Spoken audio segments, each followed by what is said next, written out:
नमस्कार। कानुन न्याय तथा संसदीय मामिला मन्त्रालय र नेपाल टेलिभिजनको संयुक्त प्रस्तुति कानुनका कुरामा यहाँलाई हार्दिक स्वागत छ। प्रत्येक 15 दिनमा प्रसारण हुने यस कार्यक्रमको मुख्य उद्देश्य नागरिक सचेतनाका माध्यमबाट न्यायमा पहुँचलाई सहज बनाउने हो। अहिले लैङ्गिक हिंसा विरुद्धको 16 दिने अभियान चलिरहेको छ।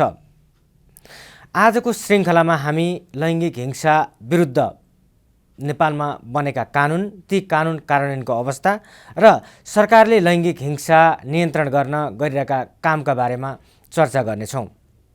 यसै सिलसिलामा आज हामीसँग हुनुहुन्छ कानुन न्याय तथा संसदीय मामिला मन्त्रालयकी सहसचिव निर्मला अधिकारी भट्टराई। कार्यक्रममा यहाँलाई स्वागत छ। धन्यवाद। अहिले मुलुकमा लैङ्गिक हिंसा विरुद्धको 16 दिने अभियान चलिरहेको छ। वास्तवमा कानुनले कस्ता खालका हिंसालाई चाहिँ लैङ्गिक हिंसाको रूपमा परिभाषित गरेको छ? अहिले विशेष गरी जहाँभरि विश्वभरि नै यो 16 दिनसम्मको जुन एउटा अभियानमा महिला हिंसाको रूपमा चाहिँ जसरी एउटा महिलाको हिंसा विरुद्धका अभियानहरू जुन सञ्चालन हुने गर्छ, नेपालको सन्दर्भमा कुरा गर्ने भने कानुनले नै स्पष्ट रूपमा लैङ्गिक हिंसालाई अपराध मानेको छ। यो विषय चाहिँ कसरी यसलाई परिभाषित गर्ने क्रममा चाहिँ खासमा कस्तो छ त भन्दा महिला विरुद्ध कुनै पनि हिसाबका लिङ्गका आधारमा हुने खालका विभेदजन्य अपराधहरू, जसमा चाहिँ कस्तो हुन्छ त भन्दा एउटा शारीरिक पनि हुने भयो, मानसिक पनि हुने भयो, होइन? शारीरिक, मानसिक, यौनजन्य र अरू जुनसुकै प्रकृतिका चाहिँ महिलालाई अपमान हुने, पीडाबोध हुने खालका, दबाब दिने खालका, अनावश्यक प्रभाव पार्ने खालका र समष्टिगत रूपमा भन्दाखेरि उसको ओभरअल उसको स्वतन्त्रताको उपभोग गर्नका लागि जति भनौँ न उपभोग गर्नका लागि आउने जुन वञ्चित गराउने खालका एक्टिभिटिजहरू जति पनि हुन्छन् त्यसलाई चाहिँ लैङ्गिक हिंसाको हिसाबले चाहिँ परिभाषित गरेको अवस्था छ नेपालको सन्दर्भमा। लिङ्गका आधारमा हुने हिंसालाई लैङ्गिक हिंसा त भनिन्छ, तर यसमा घरेलु हिंसा पनि समेटिएको छ। यो घरेलु हिंसा समेटिँदाखेरि लैङ्गिक हिंसा अलिकति गोलमोटोल भएन? कस्तो छ भन्दाखेरि अब घरेलु हिंसा पनि लैङ्गिक हिंसाका केही पार्ट त्यहाँ पनि पर्छन्, तर घरेलु हिंसा सबै घरेलु हिंसा चाहिँ लैङ्गिक हिंसा चाहिँ होइनन्। किनभने घरेलु हिंसाले चाहिँ के भन्छ त भन्दाखेरि कुनै पनि घरभित्रको डोमेस्टिक रिलेसन जुन हुन्छ नि, एउटा घरभित्रको पारिवारिक सम्बन्धमा रहने जति पनि नातेदारहरू, इष्टमित्र, भनौँ न आफन्तहरू, जस्तै त्यसमा चाहिँ श्रीमान श्रीमतीको बिचको कुरा पनि हुने भयो, बाबुआमा र छोराछोरीको बिचको कुरा पनि हुने भयो। त्योभन्दा अलिकति अगाडि बढेर चाहिँ के भन्दो रहेछ त भन्दा त्यो घरमा बस्ने जुन घरेलु कामदारहरूसँगको रिलेसन जुन हुन्छ नि, त्यसलाई पनि पारिवारिक नाताको हिसाबले चाहिँ परिभाषित गरेको हुँदा त्यहाँभित्र हुने हिंसाहरू पनि घरेलु हिंसाहरू मात्रै। कुरो के भन्दा भन्दाखेरि सार्वजनिक थलमा हुने चाहिँ एक खालका लैङ्गिक हिंसाहरू हुन्छन् भने यो चाहिँ घरभित्र हुने घरेलु प्रकृतिका निजी क्षेत्रमा हुने खालका जुन हिंसाहरू हुन्छन् त्यसका केही पार्टहरू, अधिकांश पार्टहरू, केही नभनौँ अधिकांश पार्टहरू चाहिँ, अधिकांश घटनाहरू चाहिँ लैङ्गिक हिंसासँग सम्बन्धित छन्। जस्तो अब घरेलु हिंसा भन्नाले चाहिँ के पर्छ, ती मध्ये लैङ्गिक हिंसा चाहिँ के पर्छ? अब जस्तै हेर्नु न, जस्तै अब घरेलु हिंसा भन्ने बित्तिकै पारिवारिक नाताहरू हुन्छ नि, आफ्नो घरभित्रको नातेदारहरूमा यदि त्यहाँ श्रीमानले श्रीमतीलाई दाइजोको नाममा यदि कुटपिट गर्यो, पीडा दियो अथवा एसिड छर्क्यो, सासूले चाहिँ बुहारीलाई चाहिँ तैँले दाइजो कम ल्याइस् भन्ने नातामा चाहिँ उसले चाहिँ अपहेलना गर्यो, अथवा भनौँ आमालाई बुहारीहरूले बोक्सी लगाए सासूलाई, होइन? त्यो खालका हुनु भने बोक्सीको आरोप भए पनि त्यो के त महिलाले चाहिँ महिलाहरूका जुन यो एउटा पावर रिलेसनसँग जोडिन्छन् कि यस्ता हिंसाका कुराहरू जहिले पनि के भन्छ त भन्दाखेरि जो पावरमा छ त्यसले चाहिँ अर्को पक्ष चाहिँ जो चाहिँ कम पावरको छ तिनीहरू चाहिँ पावर रिलेसनका कारणले गर्दाखेरि एउटा हेजेमनी जुन हुन्छ नि, त्यो ठुलोले सानोलाई जुनसुकै हिसाबले ठुलो, हैसियतका हिसाबले ठुलो, पावरका हिसाबले ठुलो, पैसाका हिसाबले ठुलो, होइन? एउटा ठुलो भनिएकाले चाहिँ आफूले डोमिनेटिङ क्यारेक्टर जुन देखाउँछ नि, अर्कोलाई डोमिनेट गर्ने, त्यो खालको विषयसँग पनि जोडिने भएको हुँदाखेरि सासूले बुहारीलाई गर्ने हिंसा पनि देखिन्छ भने कहिलेकाहीँ फेरि सासूलाई यदि बुहारी पावरफुल छ भने फेरि बुहारीले सासूलाई गरेका हिंसाहरू पनि हुन्छन्। श्रीमानले कुटपिट गर्ने कुरालाई हामीले नर्मली लिन्छौँ। यो मात्र घरेलु हिंसालाई चाहिँ अब चाहिँ यसरी कसरी पनि हेरौँ भन्दा हिजो के थियो भन्दा श्रीमानले श्रीमतीलाई कुट्नु भनेको अधिकारको रूपमा लिन्थ्यो। सामान्य गाली गर्नु भन्ने कुरा त कुनै हिसाबले हिंसाको रूपमै लिँदैन थियो, होइन? घरेलु हिंसाले चाहिँ के पनि भन्छ त भन्दा मानसिक, शारीरिक, यौनजन्य लगायत आर्थिक हिंसालाई पनि हिंसाको रूपमा चाहिँ परिभाषित गरेको छ।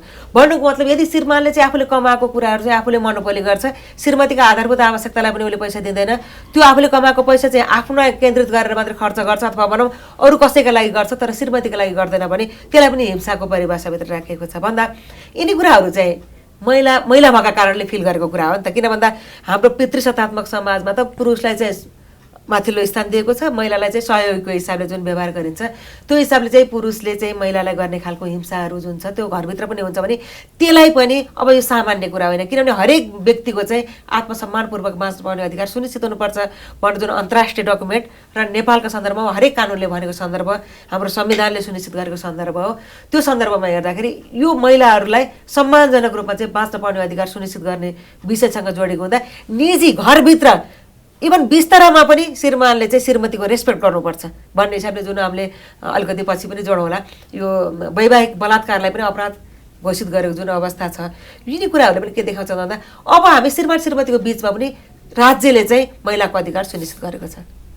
यो सम्मको हिसाबले हेर्दाखेरि डिटेलमा चाहिँ घरेलु हिंसाका डिटेल पार्टमा जाँदाखेरि महिलाहरूको अधिकारलाई चाहिँ यसरी हेर्न सकिन्छ।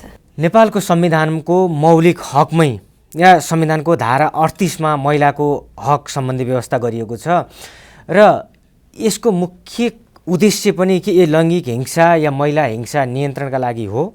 त्यसलाई हिंसासँग मात्र जोडेर हुँदैन होइन।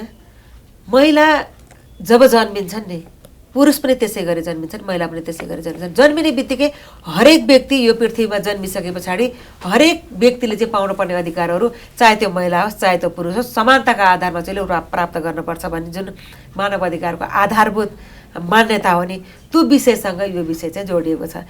नेपालको संविधानको बारेमा कुरा गर्ने हो भने स्वाभाविक हिसाबले महिला समानता कायम गरेको उत्कृष्ट संविधान होइन, महिलाले गर्व गर्ने लायकको संविधानको हिसाबले चाहिँ हामीले हेर्नुपर्ने हुन्छ। यो संविधानले एउटा आधारभूत मान्यतामै चाहिँ हरेक ठाउँमा चाहिँ लैङ्गिक समानता, महिलालाई सम्मान गर्ने कुरा, एउटा समानुपातिक प्रतिनिधित्वका विषयवस्तुहरूलाई जसरी चाहिँ उठाएको छ त्यो सन्दर्भमा महिलाहरूलाई राज्यका हरेक तहमा, हरेक निकायमा, हरेक संरचनामा चाहिँ महिलाहरूको समान सहभागिता रहनुपर्छ। उनीहरू चाहिँ आत्मसम्मानपूर्वक यो देशका चाहिँ एउटा शक्तिमा रहनुपर्छ, आत्मसम्मानपूर्वक बाँच्न पाउने अधिकार सुनिश्चित हुनुपर्छ भन्ने हिसाबले यो महिलालाई चाहिँ विशेष ठाउँ दिनुको मतलब पनि के हो त भन्दा हिजो त स्वाभाविक हिसाबले महिला त पछाडि छन् नि त, त्यो कारणले अब यो संविधानले लगभग असमानता र विभेदलाई चाहिँ लगभग निमिट्याउन पारेको छ र महिलाहरू चाहिँ समान अधिकार प्राप्त गर्न सक्षम छन् भन्ने हिसाबले चाहिँ अधिकार सुनिश्चित गरेको अवस्था हो। यसले चाहिँ समानतालाई चाहिँ बढी फोकस गर्छ, त्यसमा समानता कायम गर्ने भन्ने बित्तिकै महिला र पुरुषले एउटाले अर्कालाई हिंसा गर्ने भन्ने विषय चाहिँ रहँदैन। यस वर्ष लैङ्गिक हिंसा विरुद्धको दिवसको या यो अभियानको नारा चाहिँ समानताको पुस्ता बलात्कार विरुद्धको ऐक्यबद्धता भन्ने तय गरिएको छ र यो नाराले के देखाउँछ भन्दा बलात्कारलाई अलिकति बढी फोकस गरेको छ। यसको मुख्य कारण के हुन सक्छ? अब यस्तो छ हेर्नु, अब महिला हिंसाका धेरै रूपहरू हुन्छन् होइन, त्यसमध्येको बलात्कार एउटा गम्भीर प्रकृतिको होइन अपराधमा चाहिँ गनिने भयो एउटा कुरा, र अर्को कुरा यसलाई बढी फोकस गर्नुको कारण चाहिँ के होला त भन्दा महिला हिंसाका त एउटा त महिलालाई मर्ने अवस्थासम्म पुर्याउने अथवा मार्नेसम्मको एउटा कुरा छ हिंसाका कारणले, भने त्यस पछाडिको गम्भीर प्रकृतिको अपराध भनेको महिला विरुद्धका जुन बलात्कारका घटनाहरू चाहिँ त्यस पछाडिका गम्भीर प्रकृतिको अपराध हो।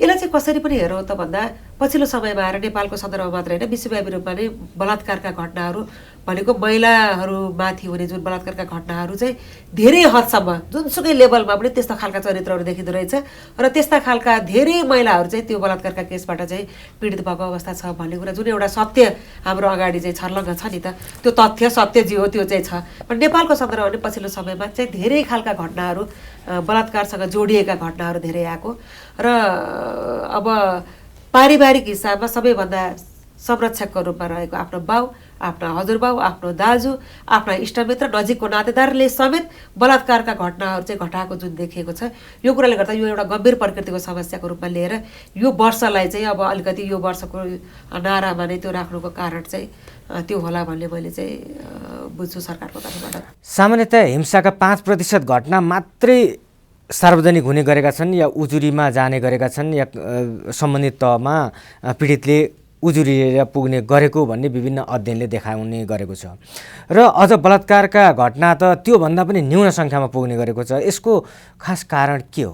बलात्कारको घटना नै महिलालाई फेरि एउटा त अपराध भइहाल्यो, त्यस अपराध विरुद्धमा लड्नका लागि महिलाहरूलाई अर्को ठुलो अभियान चलाउनु पर्ने हुन्छ। सामान्यतया उसले चाहिँ त्यो बलात्कारको केसमा त्यो केस इस्टाब्लिस गरेर त्यो पीडकलाई त्यो सजाय दिलाउने अभियानमा जुन लाग्नुपर्ने हुन्छ नि त्यो गर्नको लागि सबभन्दा पहिला चाहिँ महिलाहरू अधिकार भएर मात्र भएन कि त्यो अधिकार उपभोग गर्नको लागि ऊ पनि सबभन्दा पहिला सक्षम हुनु पर्यो। पहिलो लडाइँ चाहिँ उसले निर्णय कहाँनिर गर्नु पर्यो भन्दा यो व्यक्तिले मलाई यदि बलात्कार गर्यो भने मैले यसलाई न्यायको कठघरामा लैजान्छु, यो कानुनको दायरामा मैले यसलाई ल्याइसकेपछि मैले यसलाई सजाय दिलाउँछु भन्ने कुराको उच्च मनोबलका साथ महिलाहरूले त्यो कुराको चाहिँ निर्णय गर्नुपर्ने हुन्छ। भने हाम्रो समाज चाहिँ कस्तो छ भन्दाखेरि महिलाहरूको सक्षमता, सबै महिलाहरूको सक्षमताको बारेमा कुरा गर्न खोजेको होइन, अधिकांश महिलाहरू अझै पनि पुरुषसँग इक्वेली ट्याकल गर्न सक्ने अवस्थामा पुगिसकेका छैनन्। फेरि अर्को कुरा के पनि मैले जोडेँ भने बलात्कारको घट्ने मैले अघि पनि भने पावर रिलेसन एउटा शक्तिशालीले शक्ति नहुनेलाई चाहिँ गर्ने व्यवहार हो, अपराध हो। भन्नुको मतलब त्यो महिला हिजो पनि त्योभन्दा केही हिसाबले तल भएर मात्रै ऊ चाहिँ बलात्कृत भएको अवस्था हो भने ऊ त्यो मान्छेसँग लडाइँ लड्नको लागि त हुन त उसको पछाडि त राज्य नै हुन्छ, किनभने यस्तो खालको अपराधमा त राज्यले सरकारवादी मुद्दाको रूपमा चाहिँ अगाडि बढाएको हुन्छ। तर त्यो महिलाले यसले मलाई अपराध गर्यो, यसले मलाई बलात्कार गर्यो भन्नुको पछाडि उसमा चाहिँ एक खालको त्यो मान्छेलाई मैले आजको दिनबाट योसँगको लडाइँ मैले छेडेँ भन्ने खालको जुन अवस्था हो नि त्यो निर्णय गर्नको लागि महिलाहरूको सक्षमता पनि सबभन्दा महत्त्वपूर्ण कुरा हो। र नेपालमा चाहिँ महिलाहरूले धेरै पावरका डरले एउटा पैसाको डरले समाजमा उसले चाहिँ राख्ने जुन वर्चस्व हो, उसले चाहिँ जुन समाजमा गर्ने डोमिनेसन हो, यिनी सबै कुराको डरले गर्दा अझै पनि खुलेर धेरै घटनाहरू चाहिँ बाहिर नल्याइरहेको अवस्था हो। भने पछिल्लो समयमा राज्यको तदारुकता र अब अलिकति उनीहरूको महिलाहरूकै एउटा सक्रियता जुन छ त्यो कुराले र समाजमा रहेका धेरै खालका मुभमेन्टहरूले पनि महिलाहरूलाई हामी चाहिँ अब अन्याय सहेर बस्नु हुँदैन भन्ने मान्यतामा उनीहरू अलिकति उजुरी गर्ने तहसम्म पुग्छन्। जब उनीहरूले उजुरी गर्छन् त्यो जिम्मेवारी राज्यमा चाहिँ ट्रान्सफर जान्छ र सरकारले चाहिँ उसको लागि, किनभने यो सरकारवादी मुद्दाको हिसाबले चाहिँ सरकारले अगाडि बढाउने हुन्छ। तर त्यो ढोकासम्म पुग्नको लागि सबभन्दा पहिलो सूचना दिनको लागि महिलाले त्यो पुरुषसँग म लड्छु भन्ने चाहिँ निर्णय गर्नु नै सबैभन्दा महत्त्वपूर्ण एउटा च्यालेन्ज के चुनौतीपूर्ण अवस्था। पीडितले आफू सार्वजनिक हुँदा या घटना सार्वजनिक हुँदा असुरक्षित महसुस गर्ने गरेका छन् र राज्यले उनीहरूको संरक्षणका लागि कस्ता खालका कानुनी व्यवस्था गरेको छ? धेरै कानुनहरूले अहिले चाहिँ दुईवटा खालका कुराहरूलाई, जस्तै अहिलेका हाम्रा संहिताहरू जुन नयाँ संहिताहरू आएको छ, संहिताले चाहिँ पहिलो चाहिँ के गर्छ त भन्दाखेरि यदि त्यस्तो महिलाहरूले आफूलाई इन्सेक्योर फिल गरे भने पहिलो चाहिँ क्षतिपूर्तिको कुरालाई चाहिँ यो संहिताको मूल पाटो भनेकै यो अपराध पीडितहरूलाई चाहिँ क्षतिपूर्ति, उसको आवश्यकता अनुसार उसको ज्यानमा, उसको सम्पत्तिमा, उसको अधिकारमा यदि कसैले चाहिँ हस्तक्षेप गरेको छ भने त्यस विरुद्धमा उसको क्षति बापत चाहिँ क्षतिपूर्ति दिने खालको लगभग यो संहिताको एउटा मूल मर्म चाहिँ त्यो पनि हो। भने अर्कोतिर त्यस्ता खालका पीडितहरू जो चाहिँ अब त्यो देख्ने जुन साक्षीहरू छन्, त्यो घटनाका चाहिँ भनौँ न संलग्न भएका साक्षी, संलग्न भन्दा पनि देख्ने चस्मादित गवाहको रूपमा रहेका जुन साक्षीहरू छन् तिनीहरूको समेत र स्वयं पीडितहरूको समेत संरक्षणको लागि एउटा छुट्टै ऐन पनि बनिसकेको अवस्था हो। जस्तै यो अपराध पीडित संरक्षण ऐन 2075 छ, त्यसले चाहिँ एउटा ठुलो रूपमा भनौँ न जो चाहिँ पीडित हो त्यो चाहिँ खुलेर आफूले चाहिँ म पीडित हुँ भनेर चाहिँ जान सक्ने, त्यस पछाडि त्यसको सुरक्षा चाहिँ राज्यले गर्ने, त्यो एउटा भयो। भने साक्षीहरूलाई पनि खुलेर गएर यो पीडितको पीडामा साथ दिनको लागि एउटा जानको लागि उसलाई चाहिँ मोटिभेट गर्ने हिसाबले पनि यो ऐनले चाहिँ विभिन्न व्यवस्थाहरू गरेको छ। मानव बेचबिखन तथा ओसार पसार ऐन, त्यसै गरी महिलामाथि हुने घरेलु हिंसा नियन्त्रण कसुर र सजाय ऐन जस्ता विभिन्न ऐनहरू छन्।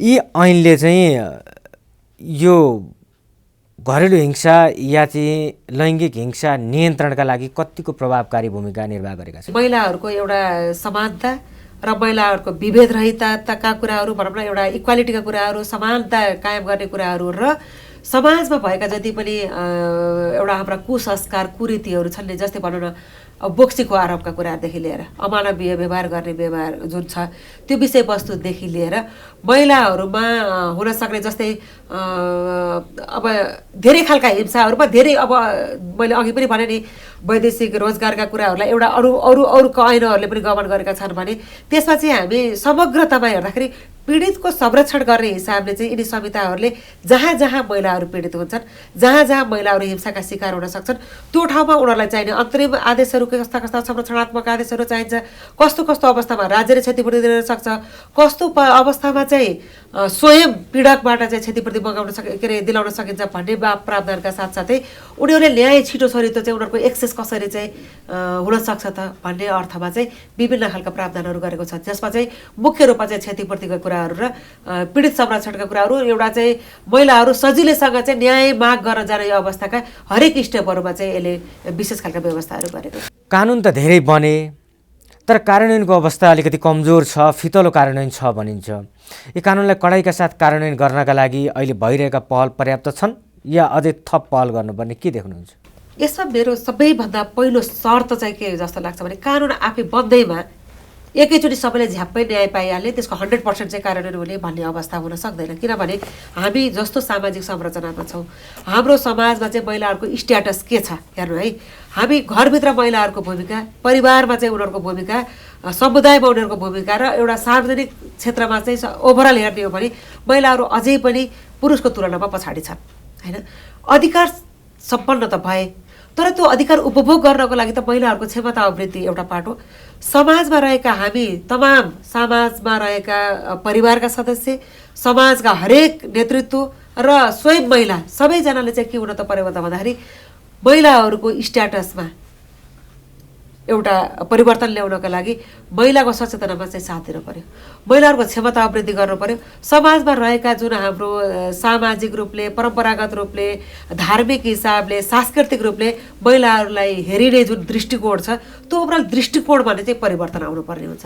त्यसले गर्दा यदि हाम्रो दृष्टिकोणमा चाहिँ यदि हामीले परिवर्तन ल्याउन सकेनौँ भने यो महिलाहरूको सक्षमता, महिलाहरूले अधिकार दाबी गर्न सक्ने र उनीहरूले चाहिँ न्याय पाउन सक्ने अवस्था चाहिँ हुन सक्दैन। त्यसैले गर्दाखेरि मेरो पहिलो जोड चाहिँ के रहन्छ त महिलाहरूको सक्षमता र समाज चाहिँ उनीहरूमा सकारात्मक रूपमा चाहिँ उनीहरूलाई सहायता गर्ने हिसाबले, सहयोग गर्ने हिसाबले र जेन्डरको एउटा जेन्डर फ्रेन्डली वातावरण बनाउनको लागि समाजका हरेक तहका व्यक्तिले चाहिँ एउटा समानतामा चाहिँ भनौँ न नेतृत्वदायी भूमिका निर्वाह गर्नुपर्ने, सहयोगको भूमिका निर्वाह गर्न सक्ने र एउटा सहजकर्ताको रूपमा चाहिँ काम गर्नुपर्ने हुन्छ परिवारभित्र, समाजमा र राज्य स्तरमा र अब सरकारी गैर सरकारी। कानुनमा सुधार गरिएपछि पीडितहरूको मनोबल केही उच्च भएको पाइएको छ?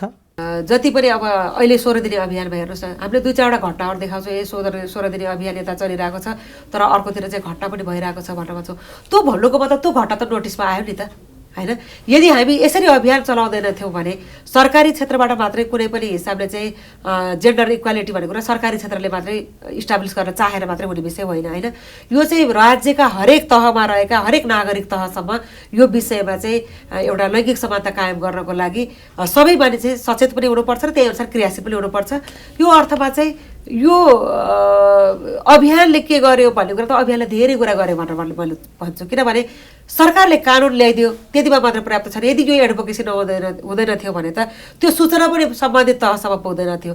त्यो यदि सूचना यो कानुन छ, तिमीहरूको अधिकार छ, यो अधिकार तिमीहरूले दाबी गर्न सक्छौ, राज्यले तिमीहरूलाई सहयोग गर्छ भन्ने सूचना लैजानको लागि यस्ता खालका अभियानहरू चाहिँ एकदम सार्थक हुन्छन्।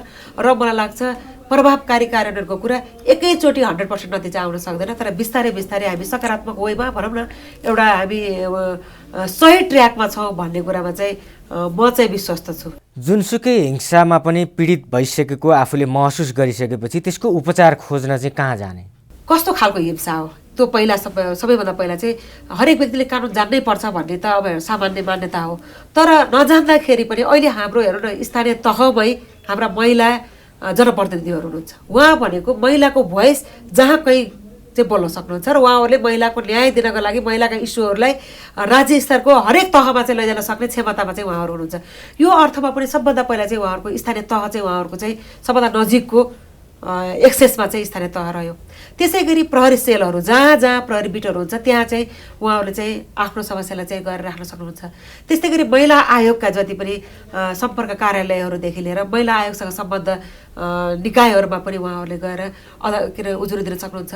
त्यसभन्दा बाहेक चाहिँ उहाँहरूलाई चाहिँ कस्तो छ त भन्दा अहिले त हामीले चाहेर नचाहेर चाहिँ कसरी भनौँ होइन, हरेक तहमा चाहिँ महिलाहरूका कुनै न कुनै रूपमा चाहिँ एउटा सङ्गठनहरू छन्, सङ्घहरू बनाउनु भएको छ, उहाँहरूले एउटा एनजिओमा चाहिँ इन्भल्भ हुनुहुन्छ भने हरेक ठाउँमा उहाँहरूले आवाज समाजमा ल्याइदिने बित्तिकै त्यो चाहिँ राष्ट्रिय स्तरको चाहिँ इस्यु बनिरहेको छ। हजुर, लैङ्गिक हिंसाका चाहिँ जुनसुकै घटना पनि अहिले यहाँले जति जति भन्नुभयो ती सबै ठाउँमा जान सक्छ। हजुर, अनि यो नेपालमा अहिले यो जुन फर्मली भन्दाखेरि विशेष गरी प्रहरीमा जानु पर्यो, स्थानीय तहमा जानु पर्यो र महिला आयोगमा जानु पर्यो। त्यो हिसाबले प्रक्रियागत हिसाबले चाहिँ अब अदालतमा जानु पर्यो। हजुर, अब प्रहरीबाट चाहिँ त्यो प्रक्रिया हुँदै अभियोजन भएर जानुपर्ने प्रक्रिया नेपालका विद्यमान कानुनमा सुधार गर्नुपर्ने कतिको सुझावहरू आएका छन्? यो त कस्तो हुन्छ भने कानुन भनेको कहिले पनि पूर्ण हुन सक्दैन। यसलाई कार्यान्वयन गर्दै जाँदाखेरि त्यहाँदेखि जुन खालका समस्याहरू, त्यहाँ आउन सक्ने समस्याहरू हुन्छ, त्यो समस्यालाई सम्बोधन गर्दै जानुपर्ने हुन्छ। जस्तै एउटा विषय भनौँ न, अहिले धेरै सुझावहरू त धेरै खालका आउँछन् होइन, तर मलाई के लाग्छ भने अहिले कानुनी हिसाबले हामी यति सक्षम छौँ, यति समृद्ध छौँ नि, त्यो कानुन कार्यान्वयन गर्न जाँदै क्रममा यदि सबै ठाउँबाट कार्यान्वयन गर्दाखेरि यो क्षेत्रको यो सुझाव, यो क्षेत्रमा चाहिँ सुधार गर्न जरुरी छ भनेर ल्याउनको लागि पनि स्थानीय तहबाटै पनि हामीलाई कतिपय फिडब्याकहरू आउन सक्छ। त्यसै गरी अब स्थानीय न्यायिक समितिहरू चाहिँ अहिले सक्रिय रूपमा चाहिँ जनताको घर दैलोमै उहाँहरूले चाहिँ न्यायिक सेवा चाहिँ दिइरहनु भएको छ। उहाँहरू मार्फत पनि आउन सक्छ, जनप्रतिनिधिहरू मार्फत पनि आउन सक्छ, प्रशासनिक संरचनाबाट पनि आउन सक्छ भने अहिले हाम्रो विषयवस्तु भनेको अहिले कानुनमा सुधार भन्दा पनि भइरहेको कानुनको कार्यान्वयन गर्दै जाँदा के कस्ता खालका समस्याहरू आउँछन्, कस्ता खालका समस्यालाई सम्बोधन गर्न नसकेको अवस्था आउँछ, त्यो हिसाबले चाहिँ परिमार्जन गर्दै जाने चाहिँ स्कोप चाहिँ जहिले पनि कायम रहन्छ। कारण मलाई लाग्छ हामी सबै ऐन कानुनहरू अहिले एकदमै रिसेन्टली बनाइरहेको भएको हुँदाखेरि अहिले भर्खरै तिनीहरूको भनौँ न सुधार भन्दा पनि भएको कानुनलाई चाहिँ कार्यान्वयनको पाटोमा चाहिँ बढी जोड दिनुपर्छ भन्ने पनि छ। स्वाभाविक हिसाबले अब यो क्षेत्र त विभिन्न क्षेत्रमा चाहिँ आउने सुझावहरू चाहिँ आइरहेका हुन्छन्, त्यो समय सन्दर्भ अनुसार चाहिँ परिवर्तन हुँदै जान्छ। नेपालमा अहिले भइरहेका कानुनी व्यवस्था र अन्तर्राष्ट्रिय अभ्यासहरू चाहिँ कस्ता कस्ता छन्? यहाँले त धेरै देशहरूको पनि भ्रमण गरिसक्नु भएको छ, धेरै विषयमा अध्ययन गरिसक्नु भएको छ, के पाइन्छ? अब यस्तो छ, हाम्रो नेपालको कानुनको कुरा गर्ने हो भने त हामी अन्तर्राष्ट्रिय स्तरमा पनि एकदमै माथिल्लो मापदण्ड चाहिँ मिट गरिरहेका छौँ है। अब जस्तै भनौँ न, सिडहरूले गरेका धेरै व्यवस्थाहरू नेपालले चाहिँ हाम्रा ऐन कानुनहरूमा चाहिँ व्यवस्था गरिसकेको छ। अब महिला सहभागिताकै कुरा गर्नुहुन्छ भने पनि महिलाहरू चाहिँ समावेशीकरणको हिसाबले हेर्ने पनि नेपालमा महिला जनप्रतिनिधिको सङ्ख्याले पनि के देखाउँछ त भन्दाखेरि नेपाल चाहिँ लैङ्गिक समानता कायम गर्ने हिसाबले उत्कृष्ट स्थानमा चाहिँ गइसक्यो भन्ने कुरा पनि देखाइरहेको छ। हाम्रो संविधानले पनि हरेक क्षेत्रमा जसरी चाहिँ महिलाको समानताका इस्युहरूलाई, एउटा महिला विरुद्धका हिंसालाई चाहिँ निर्मूल गर्ने हिसाबले जति खालका व्यवस्थाहरू गरेको छ, यिनी सबै कुराहरूले पनि के देखाउँछ त भन्दा हामी अन्तर्राष्ट्रिय कानुनी हिसाबले, अन्तर्राष्ट्रिय अभ्यासका हिसाबले केही हिसाबले हामी पछाडि हौला। किनभने सबै ठाउँमा 100% महिलाहरू चाहिँ एकदमै अधिकार सम्पन्न छन् र हरेक ठाउँमा चाहिँ महिलाहरूले चाहिँ न्याय सहज रूपमा चाहिँ पाइरहेका छन् भन्न मैले सक्दिनँ, किनभने हाम्रो अवस्था त्यो ठाउँमा पुग्नको लागि अझै एकछिन टाइम लाग्छ।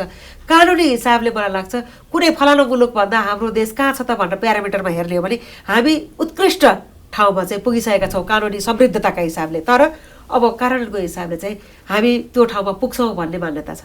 लैङ्गिक हिंसा नियन्त्रणका लागि कानुन न्याय तथा संसदीय मामिला मन्त्रालयले अरू थप केही नयाँ कानुनहरू पनि बनाउने तयारी गरेको छ?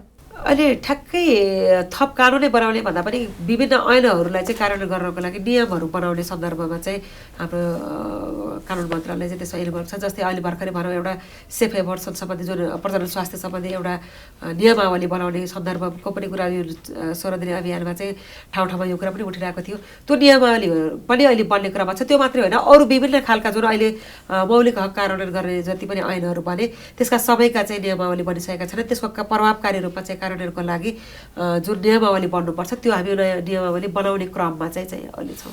हजुर, हस्, धन्यवाद। हस्, यसलाई पनि धेरै धेरै धन्यवाद। कानुन न्याय तथा संसदीय मामिला मन्त्रालय र नेपाल टेलिभिजनको संयुक्त प्रस्तुति कानुनका कुरामा आज हामीले लैङ्गिक हिंसा विरुद्ध भएका कानुन, ती कानुन कार्यान्वयनको अवस्था लगायतका विषयमा छलफल गऱ्यौँ।